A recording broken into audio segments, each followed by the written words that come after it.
Yang perlu diketahui dalam masalah alam barzah adalah semua orang yang punya dosa, dan tidak sempat bertaubat di dunia, maka sudah cukup mendatangkan azab kubur padanya. Walaupun dia belum tentu masuk ke neraka. Karena untuk masuk ke neraka harus ada timbangan amal hari kiamat. Beda kalau orang kafir dan orang musyrik. Orang munafik itu tidak ada lagi timbangan amal. Mereka sudah langsung diseret ke dalam api neraka. Ditimbang amal ini adalah orang-orang yang beriman. Orang yang beriman kepada Allah tapi masih punya dosa, maka ditimbanglah amalnya. Melalui timbangan ini nanti dilihat, kalau amal baiknya lebih banyak, maka dia masuk ke dalam surga. Kalaupun amal buruknya lebih banyak, masih dilihat lagi, apakah Allah masih mau memaafkan dia, atau misalnya dia masih bisa mendapatkan syafaat saudara-saudaranya, kerabatnya, orang yang kenal dia, atau Rasulullah SAW sendiri, bisa saja. Jadi dia bisa saja selamat ke surga. Jadi untuk masuk ke neraka itu ada proses, tapi azab kubur nggak ada prosesnya. Siapapun meninggal punya dosa, teman-teman sekalian, hati-hati. Sekecil apapun dosa itu sudah cukup mendatangkan siksa kubur, walaupun belum tentu dia masuk ke dalam api neraka. Jadi jangan dianggap remeh. Makanya kisah yang masyhur berhubungan dengan masalahnya adalah kisah Utsman bin Affan radhiyallahu anhu yang pernah menziarahi kuburan lalu terisak-isak menangis seperti anak kecil. Lalu beberapa teman-temannya di zaman khilafah beliau berkata, "Wahai Amir Mukminin, kenapa anda menangis melihat kuburan? Padahal Nabi SAW sudah menjamin buat anda surga. Dan anda ini siapa? Terkenal anak mantunya Nabi SAW, ya, dapat jaminan surga. Nabi sebutkan lisannya langsung, Utsman di surga, dijamin. Bagaimana bisa anda menangis seperti ini?" Jawaban Utsman radhiyallahu anhu sangat bijak. Orang yang beriman dan berilmu punya jawaban yang tepat. Dia mengatakan Rasulullah SAW menjamin buat saya surga, tapi tidak menjamin saya selamat dari siksa kubur. Dari mana jaminan saya disiksa dulu di kubur? Nanti saya masuk surga, betul. Tapi di kubur disiksa dulu karena masih ada dosa. Maka pemahaman yang dikeluarkan oleh para ulama tentang tadi saya bilang, dosa itu sekecil apapun sudah cukup untuk membuat adanya siksaan, gitu kan? Itu karena pernyataan Utsman bin Affan yang menyebutkan statement tadi, gitu kan? Jadi kita harus memahami poin ini, teman-teman sekalian. Makanya jangan pernah tunda minta maaf sama orang. Jangan pernah tunda mengembalikan haknya orang lain. Jangan pernah menganggap remeh dosa-dosa kecil. Tidak boleh sama sekali. Karena kita akan lihat nanti salah satu penyebab azab kubur adalah tidak cebok pada saat kencing. Masalah kecil yang dianggap kecil oleh orang, gitu kan? Banyak orang anggap remeh. Maaf, banyak saudara-saudara kita yang membawa taksi, kendaraan umum di luar sana, kemudian kadang-kadang kita lihat di pinggir jalan kebelet kencing, main mampir sembarangan saja, ya, kencing sembarangan, tidak membersihkan dirinya. Ini berbahaya, penyebab azab kubur. Kata ulama, kalau kencing saja itu sudah menjadi penyebab, bagaimana dengan buang air besar? Bagaimana dengan orang junub tidak mandi? Bagaimana dengan hal-hal yang lebih besar lagi? Gitu kan? Karena memahami hukum-hukum syari seperti ini, kalau hal yang kecil saja dilarang, berarti hal yang besar lebih pantas untuk dilarang. Kalau hal kecil saja mendatangkan azab, berarti hal yang lebih besar lebih pantas mendatangkan azab. Jadi harus hati-hati, gitu kan? Kalau amal ibadah kecil kita kerjakan sudah besar pahalanya, bagaimana dengan amal yang wajib misalnya, atau amal yang besar yang kita kerjakan? Kalau umroh fadilahnya besar, berarti haji lebih besar. Kalau sholat sunnah besar, tahajud, maka sholat 5 waktu lebih besar pahalanya. Dan seterusnya. Jadi poin-poin ini dalam mukaddimah kita harus difahamin baik-baik. Gitu kan? Terutama yang terakhir saya ucapkan tadi. Hati-hati teman-teman sekalian. Saya juga tahu diri saya pasti punya salah. Tapi saya mengajak diri saya dan jemaah saya untuk beristighfar kepada Allah, bertaubat. Jangan tunda pengembalian haknya orang lain. Meminta maaf kalau punya kesalahan. Jangan tunda-tunda. Jangan bilang nanti Idul Fitri baru saya minta maaf. Nggak ada perintah dalam agama seperti itu. Sebelum pejamkan mata nanti malam minta maaf semua. Dan orang cerdas adalah orang yang tidak menyiapkan musuh pada hari kiamat. Hati-hati. Jangan siapkan musuh siapapun dia. Jangan pernah caci maki orang lain, jangan pernah anggap remeh orang lain. Sampai Hasan Basri rahimahullah waktu ditanya tentang definisi tawadhu, apa itu tawadhu? Karena Nabi SAW mengatakan, jadi ulama-ulama di Irak sering kumpul membicarakan hal-hal yang mungkin bagi orang awam dianggap biasa gitu. Tapi bagi mereka bobotnya besar. Ulama-ulama Irak berkumpul dan Hasan Basri juga hadir situ rahimahumullah. Lalu mereka berkata, malam ini kita diskusikan tentang definisi tawadhu. Karena Nabi SAW mengatakan, man tawadhu lillahi rafa'ahullah. Dalam hadis sahih riwayat Imam Ahmad dan Abu Dawud. Siapa yang bertawadhu kepada Allah, merendah karena Allah, Allah akan angkat derajatnya. Maka setiap orang ulama memberikan definisinya masing-masing. Sampai akhirnya tiba di giliran Hasan Basri rahimahullah. Mereka berkata, wahai apa pendapat anda wahai ayahnya Abdullah? Ya, maka Hasan Basri mengatakan, kalian sudah memberikan banyak sekali definisi. Kalau menurut saya tawadhu ialah, jangan kau lihat siapapun muslim di depan matamu, ya, kecuali kau sudah langsung menanamkan dalam dirimu kalau dia lebih baik daripada kamu. Itu tawadhu. Siapapun dia. Mau dia cuma mungut-mungut sampah di pinggir jalan, mau dia cuma ini, mau dia cuma itu, tetap kita harus menganggap dia lebih baik daripada kita. Sehingga tidak ada celah untuk menganggap diri kita lebih baik. Dan akhirnya muncul kesombongan. Karena hadis jelas. Hadis yang sahih mengatakan siapa dalam hatinya seperti biji sawi dari kesombongan, maka tidak akan mencium bau surga. Berat, gitu kan? Makanya kita harus kemas diri kita dengan ketawaduan itu misalnya. Kita merendah. Maka harus ini, ya, kembalikan semua hak-hak orang, minta maaf, kalau pernah mengambil barang orang yang tidak jelas, kembalikan, kalau tidak, sedekahkan sejumlah itu, semua selesaikan, jangan ada masalah, ya, jangan pernah ada masalah, jangan siapkan musuh. Imam Bukhari rahimahullah pernah berhenti berburu hanya karena meleset anak panahnya kena pagar tetangganya, gitu kan. Diajak teman-temannya, kita memanah yuk, berburu, beliau senang berburu. Kemudian pada saat beliau lagi latihan panah, ternyata anak panahnya sempat mencuri sedikit pagar kayu tetangganya. Lalu dia panggil gulamnya, gulam ini kayak pembantunya, sampaikan ke teman-teman saya kalau saya tidak jadi memanah, saya tidak jadi berburu, dan sampaikan kepada tetangga kalau Bukhari minta maaf. Muhammad namanya tentu, Muhammad minta maaf, gitu kan. Sampaikan dan siap mengganti pagar yang rusak itu. Begitu pembantunya Imam Bukhari datang ke tetangga tersebut lalu berkata, ya, Syekh Imam Bukhari menyampaikan maaf karena pagar anda tercuil diperlihatkan. Lalu tetangganya tersenyum dan berkata, jangankan pagar saya, rumah saya semua buat Imam Bukhari. Saya tidak perhitungan dengan masalah itu. Waktu pembantunya Imam Bukhari kembali ke rumahnya, apa yang terjadi? Lihat orang soleh dan orang beriman, tahu dan yakin dengan adanya siksa dan azab kubur, tahu ada akhirat dan hisab. Maka apa yang terjadi? Imam Bukhari sujud syukur kepada Allah, kemudian bersedekah sekian ribu dirham, hanya karena tidak jadi ada musuh dari tetangga yang dia cuilkan pagarnya. Coba teman-teman, berapa banyak sendal yang antum injak? Hah? Berapa banyak air yang kepercik kena orang lain? Berapa banyak ini, berapa banyak itu? Berapa banyak yang kita anggap remeh mengambil karena teman punya dan seterusnya. Ini hati-hati. Jangan siapkan musuh hari kiamat. Azab kubur datang kepada siapapun yang masih punya dosa. Dan dosa ada hubungannya dengan Allah subhanahu wa ta'ala, ada hubungannya dengan makhluk. Kalau berhubungan dengan Allah azza wa jalla, kita bertaubat kepada Allah. Allah maha pemurah. Dia akan terima taubat hamba-hambanya asal ikhlas. Tapi dengan makhluk nggak bisa. Mencuri, menggunjing, memfitnah, ya, mengambil, memakan, ya, merusak namanya orang lain. Ini nggak boleh. Ini harus selain taubat kepada Allah, meminta maaf kepada orangnya. Nah, ini tidak boleh ditunda ini. Nggak ada gengsi di sini. Jadi ini manfaat yang sangat besar dalam mukaddimah pembahasan masalah azab kubur.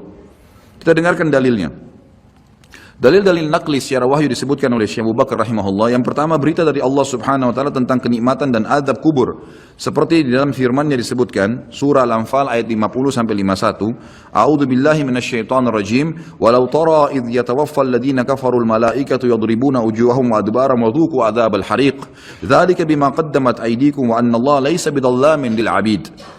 Kalau kamu melihat, kalau seandainya kalian bisa melihat, kata Allah azza wajalla, bagaimana para malaikat mencabut jiwanya orang-orang kafir dan memukul, seraya memukul muka dan belakang mereka, bokong mereka. Dan dikatakan pada saat itu, rasakanlah oleh kalian siksa neraka yang membakar. Tentulah kalian akan merasa ngeri. Demikian itu disebabkan oleh perbuatan tangan kalian sendiri. Sungguhnya Allah sekali-kali tidak menganiaya hambanya. Kata ulama tafsir yang dimaksud adalah pada saat dicabut ruhnya, dihantam wajah dan bokongnya, kemudian dirasakan rasa panas. Pada saat dimasukkan ke kuburan, dia akan merasakan juga panasnya api sampai dibangkitkan pada hari kiamat. Ini makna tafsir dari ayat. Juga dihubungkan dengan yang lainnya adalah Allah subhanahu wa ta'ala menutup ayat ini sambil berkata, itu karena perbuatan tangan kalian sendiri. Kata ulama tafsir, Allah azza wa jalla dengan kemahamurahannya, walaupun orang kafir, Fir'aun menantang Allah menganggap dirinya Tuhan, masih didakwahi dan sampai detik terakhir sebelum dia ditenggelamkan masih diberikan kesempatan untuk taubat. Makanya kata Nabi SAW, wala yahliku illa halik, tidak ada orang yang masuk neraka kecuali orang yang bobrok, karena sampai dia mau meninggal sinyal Allah terus datang untuk taubat. Baik dari lisannya orang lain kah, fenomena yang terjadi kah, ada saja. Maka orang yang cerdas harus bisa mengambil pelajaran. Teman-teman, ulama juga menitik beratkan begini. Setiap azab Allah akan datang yang besar, Allah selalu datangkan azab yang kecil sebagai peringatan. Sebelum seseorang itu rubuh hotelnya, terbongkar aibnya karena dia berzina, akhirnya dibuka orang seluruh dunia bisa melihat. Maka pada saat pertama dia mau berzina, Allah subhanahu wa ta'ala tanamkan rasa takut dalam dirinya, khawatir ketahuan. Tangkap tak sinyal itu? Enggak, tetap ngotot jalan. Baik, setelah itu Allah subhanahu wa ta'ala buat pasangannya telepon. Ada temannya telepon, gitu kan? Atau pasangan yang sedang dia akan ini juga begitu. Tetap juga tidak mau. maka mungkin digrebek pada saat dia masuk di hotel, kemudian ketahuan, dipublikasikan oleh polisi, masih juga diulangin, maka sekalian Allah rubuhkan tempat itu dengan gempa, kemudian terbongkar, lebih besar aibnya. Seperti pernah terjadi di Mesir begitu.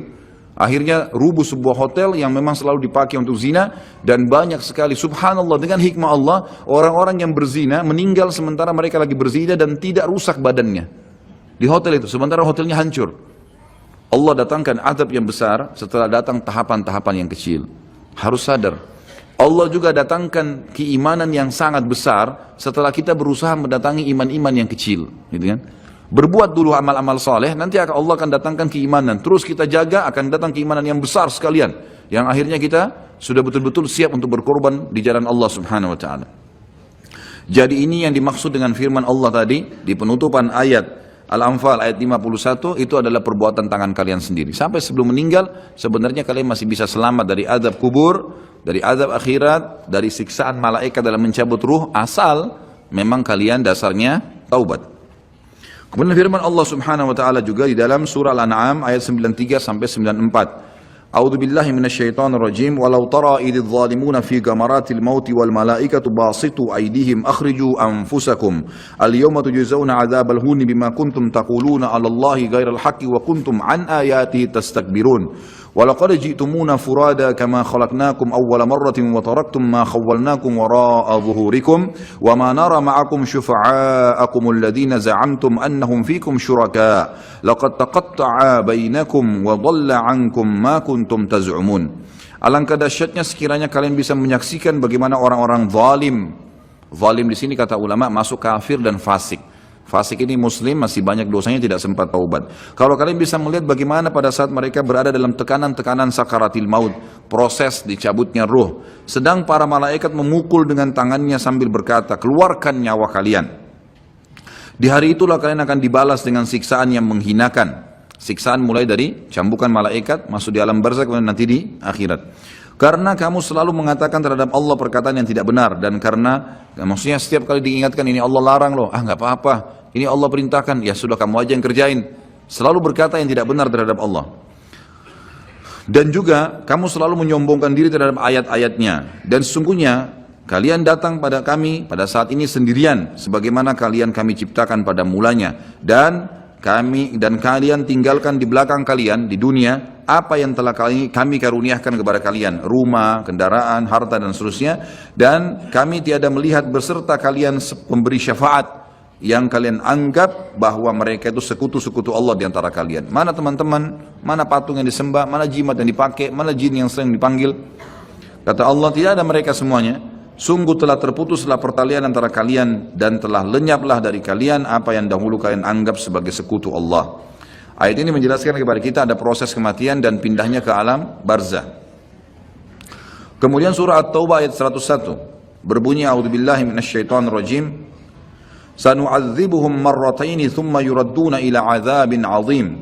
Nanti mereka akan kami siksa 2 kali, kemudian mereka akan dikembalikan pada azab yang besar. Di sini yang dimaksud kata ulama tafsir, kami akan berikan mereka azab 2 kali di alam barzah dan di alam akhirat bagi orang-orang yang kafir, ya.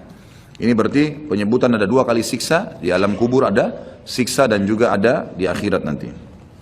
Kemudian surah Ghafir ayat 46, ini cerita Allah SWT sampaikan tentang Fir'aun, disiksa dulu di alam barzah baru kemudian dimasukkan ke neraka. Jadi 2 kali juga diadab.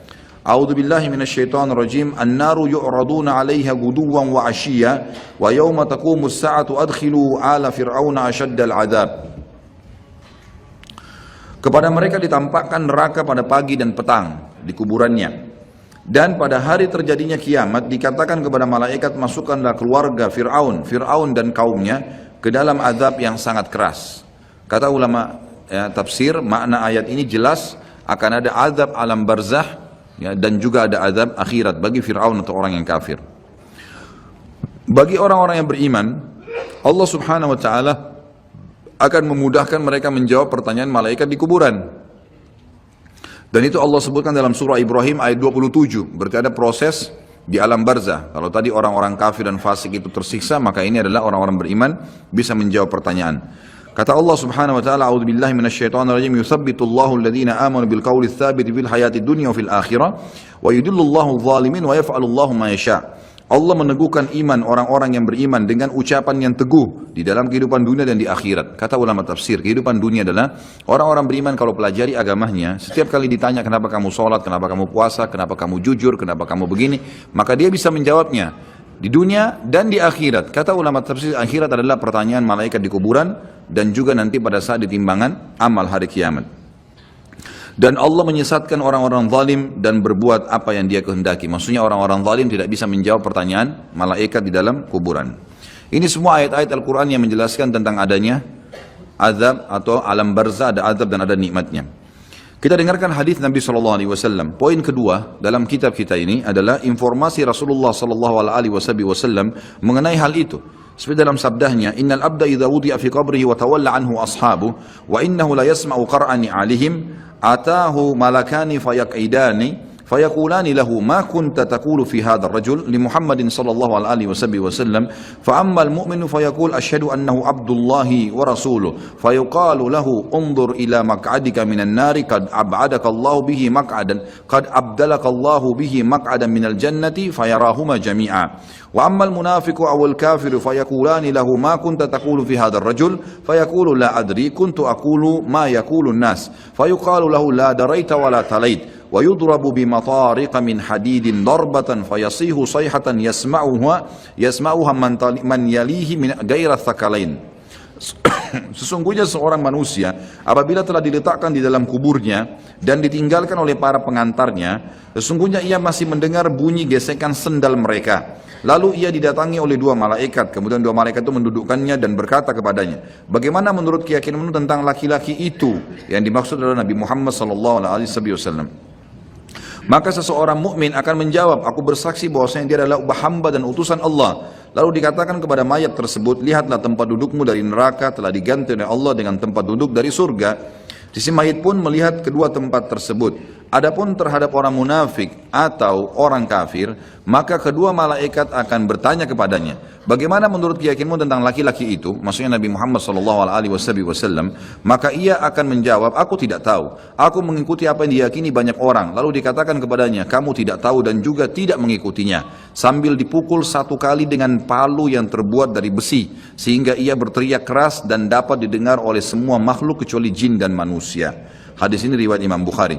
Ditambah dengan riwayat yang lain, sama juga sahih, kata Nabi SAW, lalu malaikat mencambuknya dengan besi. Ini tidak disebutkan dalam buku sini. Saya tambahkan, ditambukkan dengan besi yang semua makhluk Allah mendengarkan kecuali jin dan manusia. Dan kalau jin dan manusia mendengar pencambukan tersebut, maka mereka akan meninggal seketika. Karena kerasnya cambukan itu. Hadis ini menjelaskan kepada kita tentang adanya azab kubur. Selanjutnya hadis Bukhari juga, di mana Nabi SAW bersabda, "Idza mata ahadukum urida alaihi maq'aduhu bil ghadati wal 'ashi. In kana min ahli an-nar fa min ahli an-nar fa yuqalu lahu hadha maq'aduka hatta yab'atsaka Allah ila yaumil qiyamah." Apabila salah seorang dari kalian meninggal, maka ditampakkan kepadanya tempat duduknya di waktu pagi dan petang. Jika orang itu termasuk penghuni neraka, maka tempat duduknya dari penghuni neraka. Lalu dikatakan kepadanya, "Inilah tempat dudukmu sampai Allah membangkitkanmu nanti pada hari kiamat." Jadi sambil disiksa, sambil diperlihatkan pada pagi dan sore hari tempatnya di api neraka. Perlu kita tahu juga, ulama memberikan gambaran setiap manusia, beriman atau kafir, mereka punya tempat di surga dan di neraka. Kita semuanya punya tempat di surga dan di neraka. Dua-duanya kita miliki. Fon diambil dulu. Jadi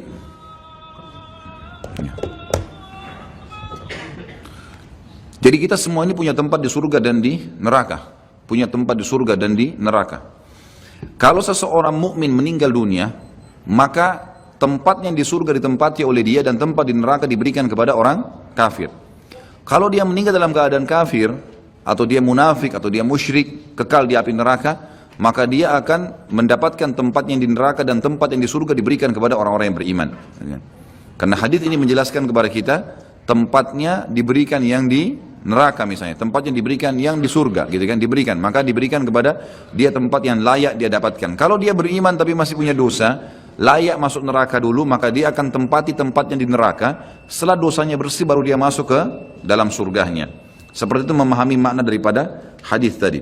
Kemudian juga ada hadis yang lain, tidak disebutkan dalam buku ini, saya sebutkan, kata Nabi SAW, kalau seseorang mukmin meninggal dunia maka akan datang kepadanya 3 sosok malaikat. 2 malaikat rahmat kiri kanan membawa kain kafan dari surga, dan 1 malaikat maut di ubun-ubun kepalanya mengatakan kepadanya, hai jiwa yang baik, kembalilah kepada rahmat dan pengampunan Tuhanmu. Maka ruhnya keluar lebih mudah daripada air dari mulut kendi. Kemudian ditangkap oleh malaikat rahmat dan dibungkus dengan kain kafan dari surga, lalu dibawa ke langit. Begitu menembus 7 lapis langit, setiap malaikat di langit berkata kepada malaikat rahmat, siapa ini? Sungguh mulia ruh ini. Kata Nabi SAW, karena ruhnya mengeluarkan wangi yang lebih wangi daripada bau kasturi. Dan insya Allah mudah-mudahan kita termasuk di sini. Lalu berkata Nabi SAW, semua malaikat berkata, semoga Allah membuat ruh ini lewat di sisi kami. Lalu sampai di langit ke-7, terdengar suara dari langit, ini tidak dijelaskan, Allah langsung yang menyampaikan atau malaikat yang menyampaikan pesan Allah. Maka dikatakan, catatkan hambaku ini termasuk penghuni surga, kembalikan dari dunia, di sana saya ciptakan, di sana pula saya akan bangkitkan. Diantarlah jenazahnya, ruhnya bersama jenazahnya diantar oleh kerabatnya. Lalu 3 langkah pengantar masih meninggalkan tempat tersebut, dia masih mendengar suara sandal mereka. Sampai setelah 3 langkah, maka malaikat datang mendudukkan dia lalu bertanya, siapa Tuhanmu, siapa Nabimu, apa kitabmu? Kalau dia orang mukmin dia menjawab, sebagaimana tadi dalam Al-Quran yang disebutkan dalilnya ya, yang dalam surah Ibrahim ayat 27 itu.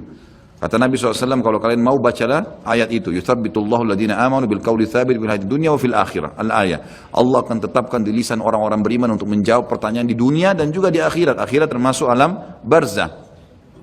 Maka dia jawab, Tuhanku Allah, Nabiku Muhammad, kitabku Al-Quran. Setelah itu dibukakan baginya pintu neraka. Dia ketakutan melihat azab, siksaan, orang teriak, api yang berkobar-kobar, luar biasa. Sebagaimana juga nanti akan kita bahas kalau membahas masalah neraka. Neraka itu nanti akan penuh, ya, akan penuh tergenang dengan nanah dan darah penghuni neraka. Dan akan menjadi minuman dan makanan penghuni neraka itu sendiri. Na'udzubillah.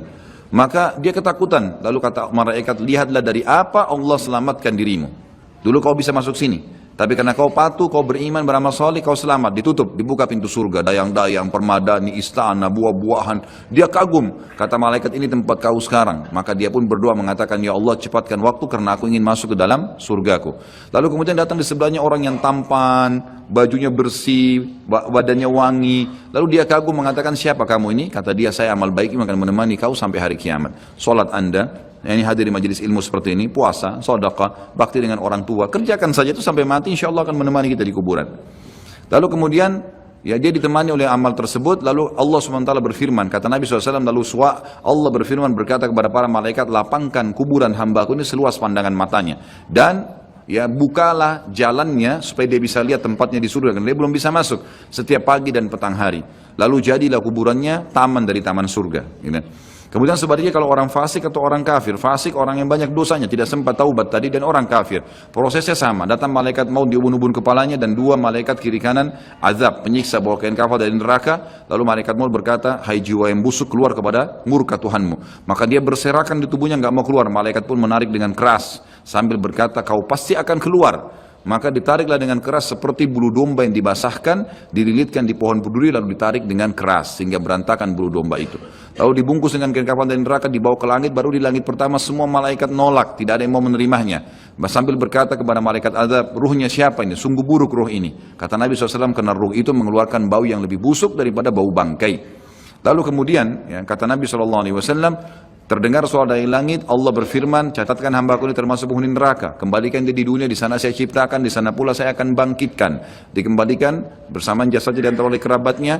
Kemudian pada saat mereka melangkah 3 langkah, masih dengar suara sendalnya. Lalu datang malaikat menundukkan dia, menanyakan siapa Tuhanmu, siapa Nabimu, apa kitabmu. Kalaupun dia orang muslim hafal mati, tetap jawabannya sama. Innama aqulu kama kana yaqulun nas. Saya nggak tahu, saya cuma ikut-ikut dulu orang bilang apa. Dibukakan baginya pintu surga, dayang-dayangnya, permadaninya, semua fasilitas yang luar biasa. Dia kagum, kemudian malaikat mengatakan, lihat dari apa kamu haramkan dirimu. Kamu bisa masuk sini, tapi kamu yang tidak mau. Ya.